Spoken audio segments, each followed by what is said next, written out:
Good morning. Hello, and welcome to the Fat Wallets podcast. I am your host, Jaime Elizondo, and it is my pleasure to have you listening.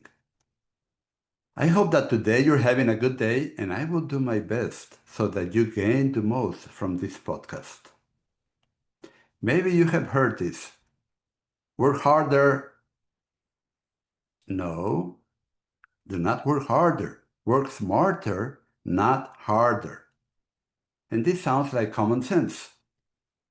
But many times, we forget common sense by copying what others do, even though it doesn't make sense. You see, a sizable percentage of the population lacks good common sense. For example, my wife has more common sense than I do. She's always right. Well, no, she does have more common sense than I do. And I frequently discuss things with her to get another opinion.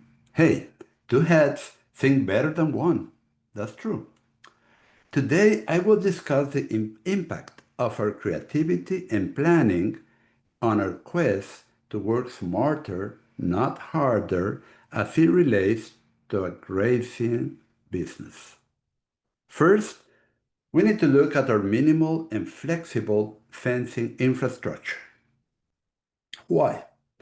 Because we often delay building it and we end up paying significantly more in initial costs, maintenance, and ongoing hard work, our daily work. Remember, we want to work smarter, not harder, and this starts with planning.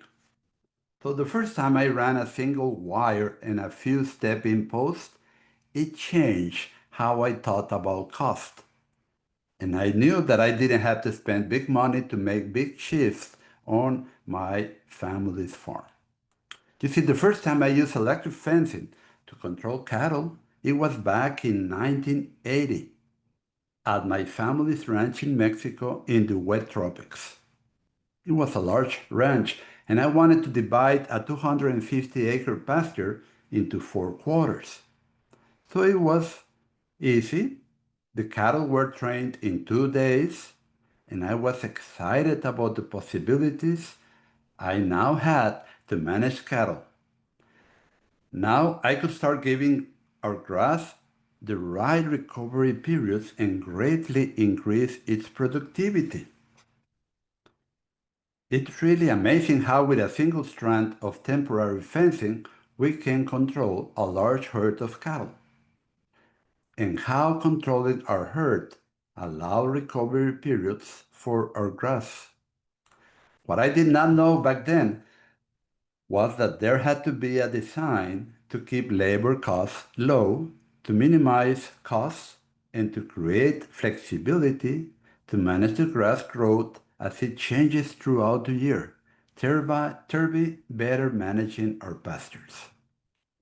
Fast forward to 1991, when we purchased our first farm, my wife and I, a 300-acre, mostly irrigated property in the dry tropics. By then, I had graduated from college as an agronomy engineer, majored in cattle, and thought I knew what I had to do to be productive. Sounds familiar? Productivity was my goal, and little did I know that there is almost no relationship between high productivity and high profits when we rely on costly inputs. This was what I had been taught in college: to increase productivity through inputs. Wow, did I get a wake-up call in my first year of managing our first farm. Thankfully, I learned from a very good book written in New Zealand called From Grass to Milk by McKinnon that pointed out that stocking rate determined profits more than anything else. And I did my numbers and I knew he was correct. So this meant that the higher the grass productivity I could achieve without costly inputs, the higher my stocking rate with productive animals and my profits would be. Why? Because the more productive animals you can maintain at a low cost per year, the larger the number you will divide your annual costs by, and you get to keep more of your sales, and this means larger profits. We all need profits, so I had to learn how to graze at a much higher stocking rate without running out of grass. And I did make mistakes, big ones. For example, I hired consultants who did not own economically successful graze operation. That was my first big mistake. Their advice did not account for the economic pressures we livestock grazing owners had. Now I know better, and I am careful of who I listen to. And let me tell you, most of the advice and suggestions on those main grazing magazines are incorrect or dead wrong. They never consider this reality. Profits are determined by stocking rate because they do not own a successful grazing business. They do not prioritize a high to very high stocking rate, nor do they invest in the management required to make it work well. I started grazing two groups of cattle on my 300-acre property in the dry tropics. Around 400 heifers in one group and around 300 steers in the other group on these 300 acres of grass, trying to do a total graze while maintaining good daily gains on them through the green season. In the winter, I would finish them in a corral feedlot type scenario. So I weighted them individually every month and learned to use the electronic individual scale. I could weigh each group in 2 to 3 hours with the help of only one person by training the cattle to follow me with a big bell and giving them a treat after they were weighed. And I learned a lot by weighing these stockers monthly, and I highly recommend doing so if you are running stockers or growing livestock.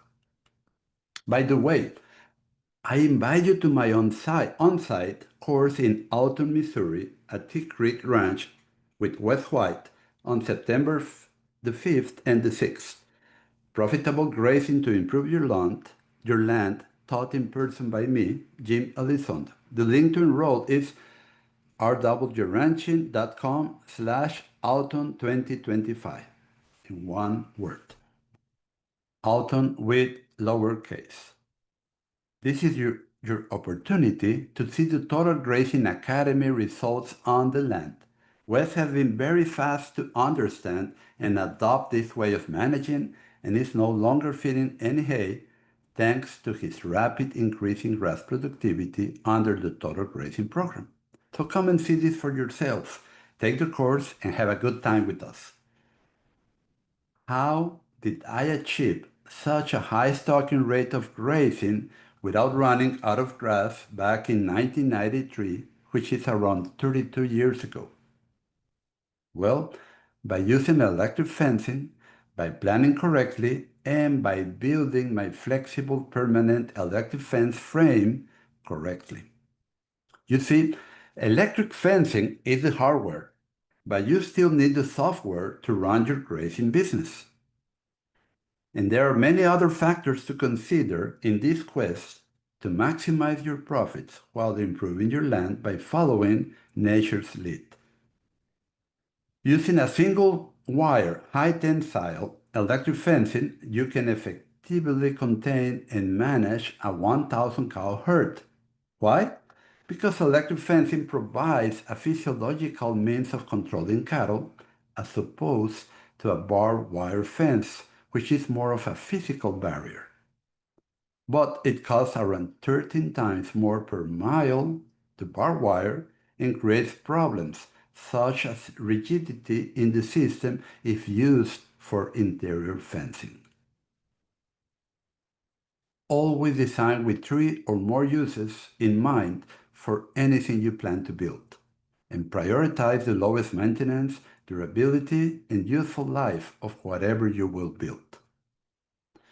Building any infrastructure takes time, money, and effort, Plan smart and seek advice only from experienced individuals who raise livestock through grazing and are economically successful.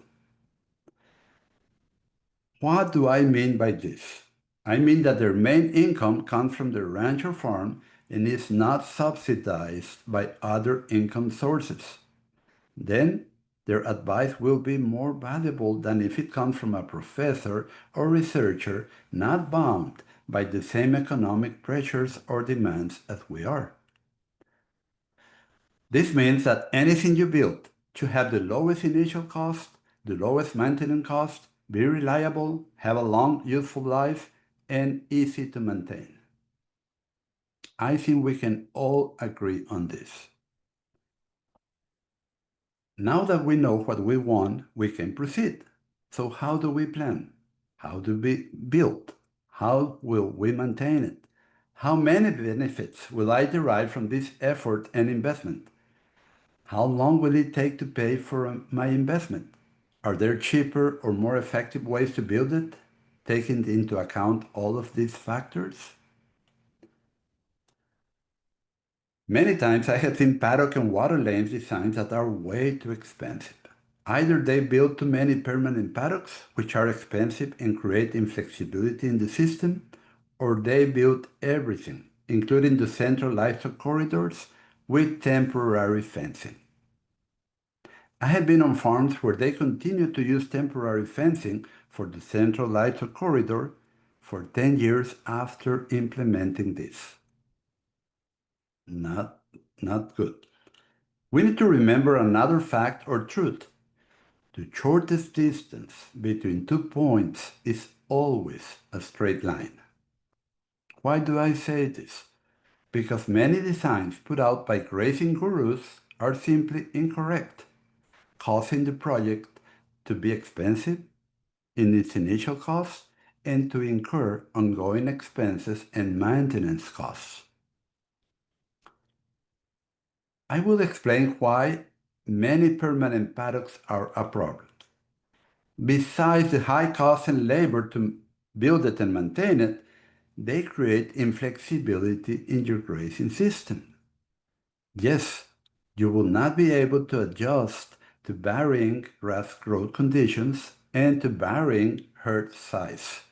For example, when by implementing the Total Grazing Academy, you increase your livestock numbers and herd size 3 times or more, that's considered calving time, when you need to put calving cows in larger paddocks, large enough for at least 2 weeks of grazing, to prevent new mothers from leaving their newborns behind when being moved frequently due to smaller paddocks. Or another situation.